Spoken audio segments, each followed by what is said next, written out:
সুপ্রিয় শিক্ষার্থীবৃন্দ, তোমরা সকলে কেমন আছো? তোমাদের অনলাইন ক্লাসে আমি স্বাগত জানাচ্ছি। আমি আশা করতে পারি সকলে ভালোই আছো। তো প্রিয় শিক্ষার্থীবৃন্দ,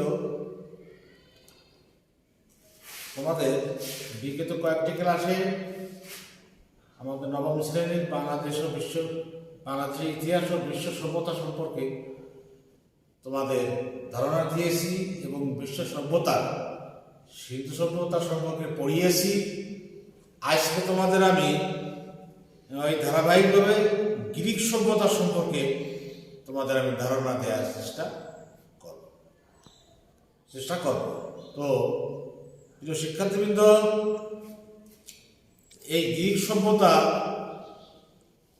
পড়াইতে গেলে বা গ্রিক সভ্যতা যখনই বলা হয় তখন একটি কথা চলে আসে, যেটা বলা না বলে পারার কোনো সুযোগ নেই। সেটা হচ্ছে, তোমরা হয়তো অনেকেই শুনেছ গ্রিসের সেই বিখ্যাত মহাকবি হোমারের নাম। অবশ্যই অনেকে শুনেছ এবং হয়তো অনেকে শোনো নেই। যারা জানো না তারা আজকে জেনে নাও। তৎকালীন সময় গ্রিসে একজন বিখ্যাত মহাকবি ছিলেন, যার নাম ছিল হোমার। এই মহাকবি হোমার তার জীবদ্দশায় দুটি বিখ্যাত মহাকাব্য গ্রন্থ উনি রচনা করে গিয়েছিলেন। যা একটু হচ্ছে ইলিয়াড এবং আর একটির নাম হচ্ছে ওডিসি। এই মহাকাব্য দুটি, অর্থাৎ ইলিয়াড এবং ওডিসি, এই মহাকাব্য দুটি সারা পৃথিবীতে এখন বিখ্যাত হয়ে আছে এবং সারা পৃথিবীতে সারা লাগে এখনো স্থান নিয়ে আছে। তো প্রিয় শিক্ষার্থীবৃন্দ, এই গ্রিক সভ্যতা সম্পর্কে তোমাদের ধারণা দিতে গেলে এই ইলিয়াড ও ওডিসি যে মহাকাব্য দুটি, অর্থাৎ কবি হোমারের লেখা, এখান থেকেই আমাদের শুরু করতে হবে। সেটা কীরকম? প্রিয় শিক্ষার্থীবৃন্দ, গ্রিক সভ্যতা সম্পর্কে আমাদের ধারণা তোমাদের দিতে গেলে তার পটভূমিটা আগে আমাদের জানার দরকার। তার তোমরা হয়তো বইতে পড়েছ, তৎকালীন সময় গ্রিসের মহাকবি হোমারের ইলিয়াড ও ওডিসি মহাকাব্য দুটিতে বর্ণিত চমকপ্রদ কাহিনীর মধ্যে লুকিয়ে থাকা সত্যকে খুঁজে বের করার অদম্য ইচ্ছা উৎসাহিত করে তোলে প্রত্নতত্ত্ববিদদের বা ঐতিহাসিকদের। 19 শতকের শেষে হোমারের কাহিনী আর কবিতাই তা সীমাবদ্ধ থাকে না, বেরিয়ে আসে এর ভিতরে সঠিক ইতিহাস। ইজিয়ান সাগরের দ্বীপপুঞ্জে এবং এশিয়া মাইনরের পশ্চিম উপকূলে আবিষ্কৃত হয় উন্নত এক প্রাচীন নগর সভ্যতা।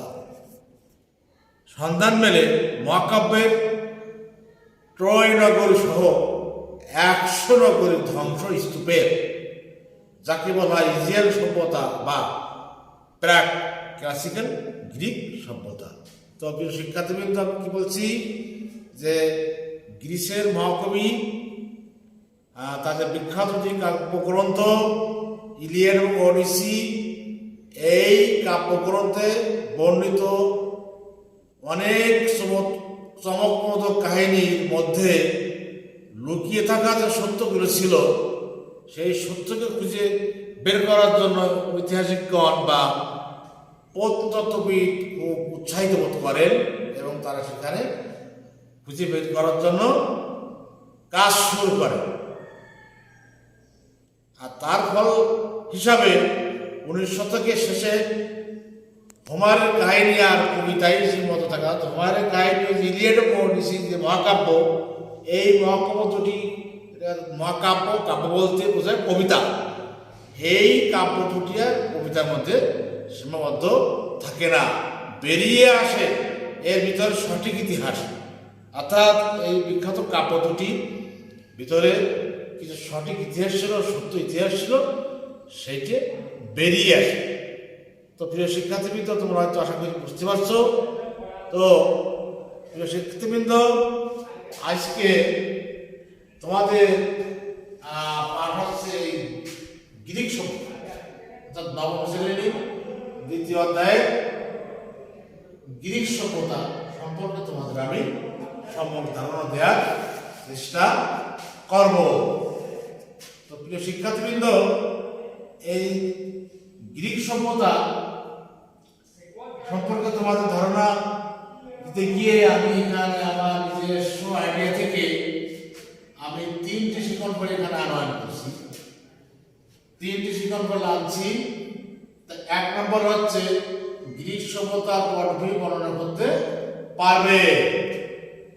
2 নম্বর হচ্ছে ভৌগোলিক অবস্থান ও ব্যাখ্যা করতে পারবে।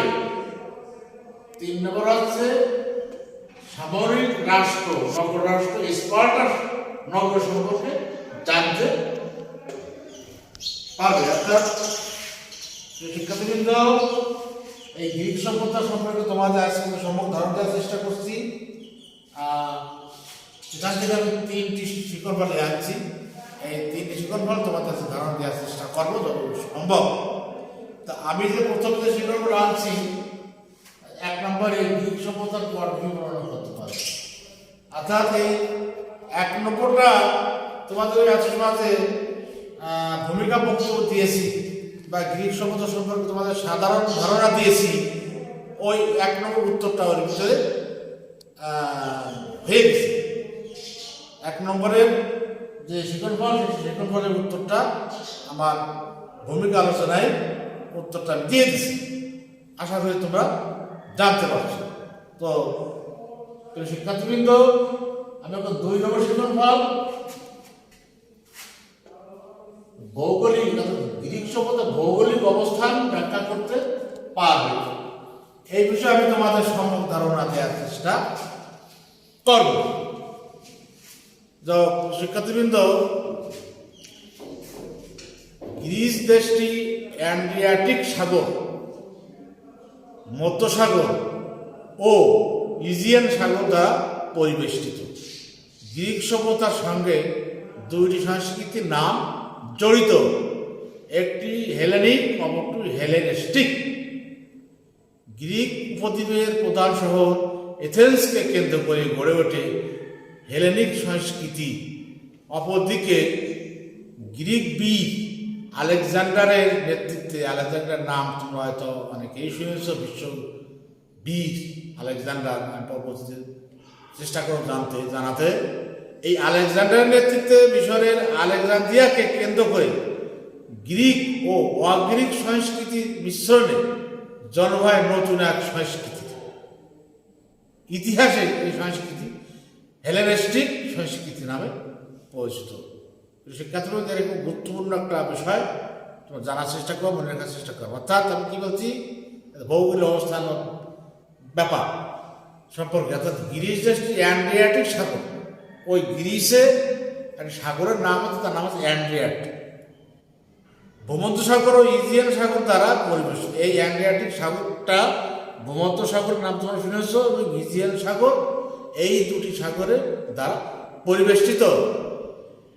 এবং এই গ্রিক সভ্যতার সঙ্গে 2টি সংস্কৃতির নাম জড়িত। অর্থাৎ কি বললাম, এই গ্রিক সভ্যতার নামের সাথে 2টি সংস্কৃতির নাম জড়িত, একটি হেলেনিস্টিক সংস্কৃতি, অপরটি একটি হেলেনিক সংস্কৃতি, অপরটি হেলেনিস্টিক সংস্কৃতি। মনে রাখবা যে গ্রিক সভ্যতার সঙ্গে 2টি সংস্কৃতির নাম জড়িত আছে। এটা হচ্ছে কি, 1 নম্বর হচ্ছে হেলেনিক সংস্কৃতি, অপরটি হচ্ছে হেলেনিস্টিক সংস্কৃতি। এই নাম দুটো মনে রাখার চেষ্টা করবা। তারপরে গ্রিক উপদ্বীপের প্রধান শহর, অর্থাৎ গ্রিক উপদ্বীপের গ্রিসে, তৎকালীন গ্রিস বা এখনকার যে গ্রিস বা গ্রিক, এই গ্রিসের রাজধানী এথেন্স। এই গ্রিক উপদ্বীপের প্রধান শহর এথেন্সকে কেন্দ্র করে গড়ে ওঠে হেলেনিক সংস্কৃতি। অর্থাৎ যে গ্রিকের উপদ্বীপের প্রধান শহর এথেন্স, এই এথেন্সকে কেন্দ্র করে গড়ে ওঠে হেলেনিক সংস্কৃতি। অপরদিকে গ্রিক বীর আলেকজান্ডারের নেতৃত্বে মিশরের আলেকজান্দ্রিয়াকে কেন্দ্র করে গ্রিক ও অগ্রিক সংস্কৃতির মিশ্রণে জন্ম হয় নতুন এক সংস্কৃতি। কি বলছি? অপরদিকে গ্রিকবিদ আলেকজান্ডারের নেতৃত্বে মিশরের আলেকজান্দ্রিয়াকে কেন্দ্র করে গ্রিক ও অগ্রিক সংস্কৃতির মিশ্রণে জন্ম হয় নতুন এক সংস্কৃতি। ইতিহাসে এই সংস্কৃতি হচ্ছে হেলেনিস্টিক সংস্কৃতি নামে পরিচিত। তো শিক্ষার্থীবৃন্দ, আশা করি তোমরা বুঝতে পেরেছ। তো আমি যেটুকু তোমাদের ধারণা দিয়েছি সেই ধারণা তোমরা হয়তো জানতে পেরেছ। যে ধারণা দিয়ে দিলাম ভৌগোলিক অবস্থানে, সেই ধারণাটা তোমরা যেটুকু মনে রাখতে পারছো ভালো করে মনে রাখবা, এবং আমি আরও ধারণা দেওয়ার চেষ্টা করব।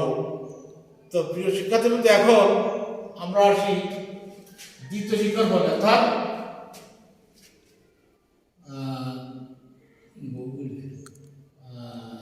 তৃতীয় শিক্ষণ বলে, অর্থাৎ স্পার্টা নগরী সম্পর্কে জানতে পারবে।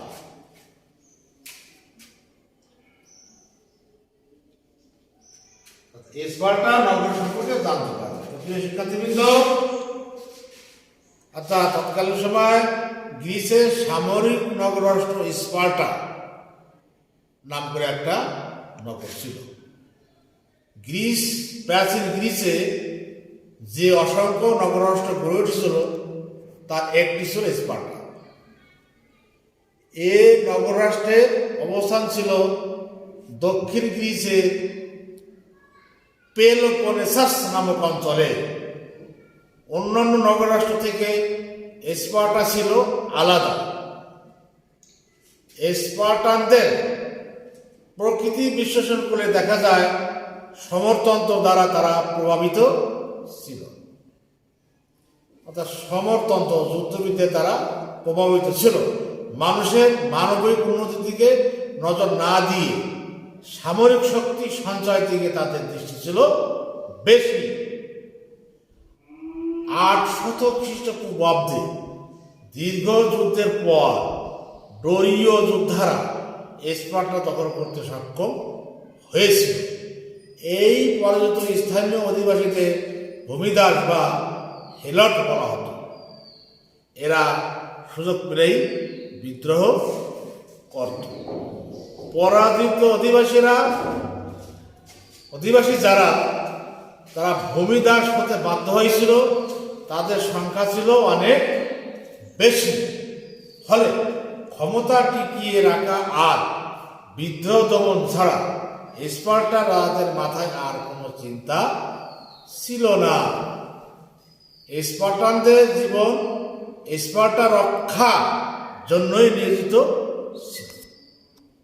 স্পার্টার সমাজ তৈরি হয়েছিল যুদ্ধের প্রয়োজনকে ঘিরে।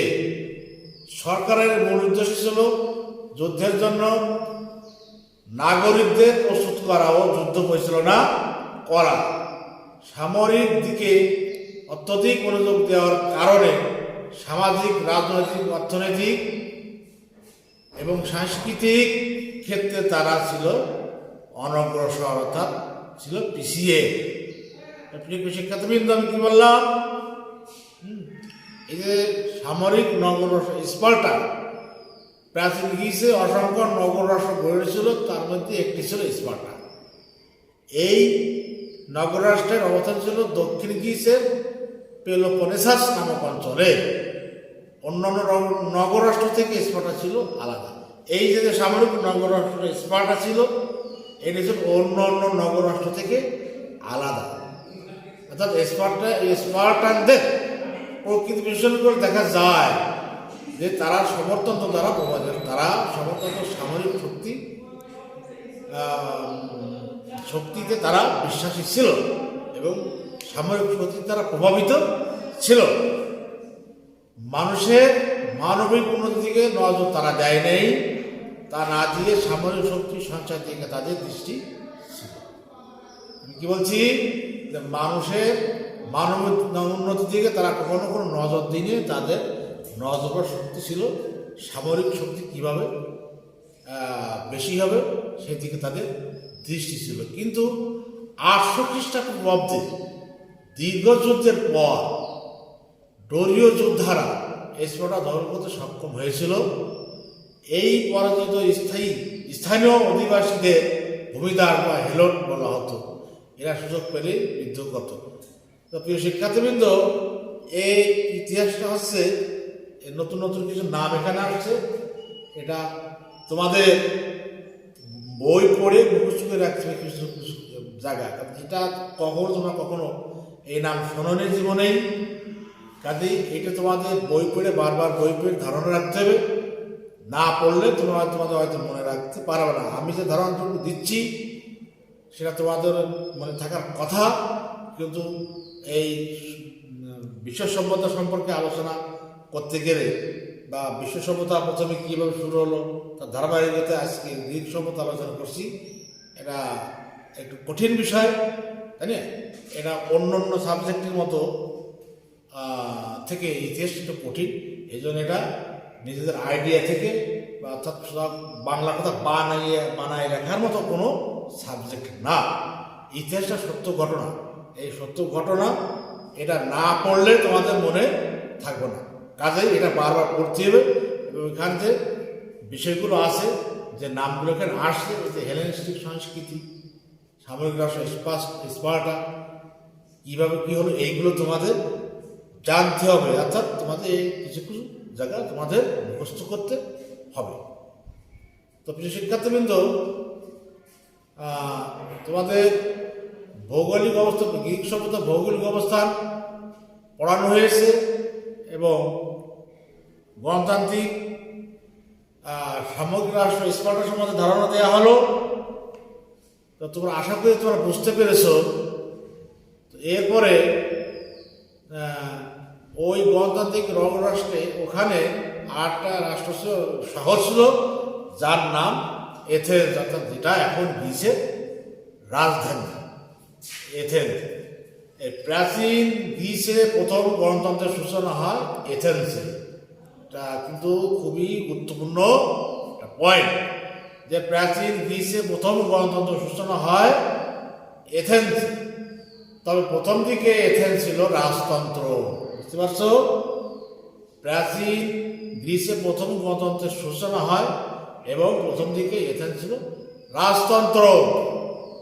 খ্রিস্টপূর্ব 7ম শতকে রাজতন্ত্রের পরিবর্তে এক ধরনের অভিজাততন্ত্র প্রতিষ্ঠিত হয়। কি বললাম? কি জানতে পারলাম? খ্রিস্টপূর্ব 7ম শতকে রাজতন্ত্রের পরিবর্তে এক ধরনের অভিজাততন্ত্রের প্রতিষ্ঠিত হয়।